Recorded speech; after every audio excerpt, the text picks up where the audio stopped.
Maki, you know I'm Raju's girlfriend. I will play with you. Sorry. With me? Yeah, you are my husband. I will play with you only. Sorry. I'm not your husband. Argite miti waan jechaa jirtu. Hi, si mala fallatti jaim. Na jaallatti Mali, kaafii suta qeelee ajati adu Maki. te ajara tuga. Afaan Oromoo da dengi warra Ingiliffaa dubbatunatti fidde. Wayii nan beektu gaayisii nan beektu bar itti himire. Gir gir gir gir gir gir gir gir gir gir gir. Haa girgir naan jetti. Ani shanyii Jawaar Maammartoo fayyatti hime yookiin qaalitii tanaan adabatti godhe, okay? Yeah, you are gir gir gir gir gir gir. Halas, calm down, baby. Dhaabbadhu gati. Okay, you can come down, baby. You can come down. I'm sitting here. You come down. You come down. I'm sitting here. You come down. I'm sitting here. Wallolaati nama moo'etu na fudhata. Tell Maki. Nayyamin.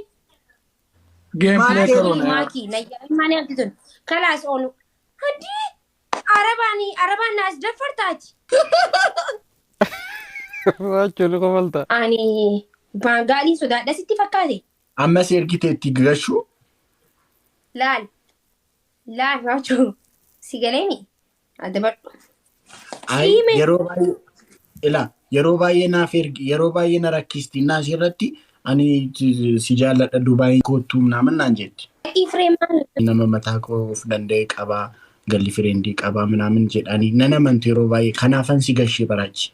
Maki baangaalii miti hindiidha shivaanii jedhamti. Baangaalii isiin garuu baangaalii fakkaatti hindiin fakkaattu garuu. Maali Maki sallee dhisi bareedullee bareeddi. Wayii cirraash ummata isaanii waliin aanas akka goote wayii Maki ati bara ati garuu dhugaa kayi qaxxaan. Ay no dhugaa jirtu dubbanne.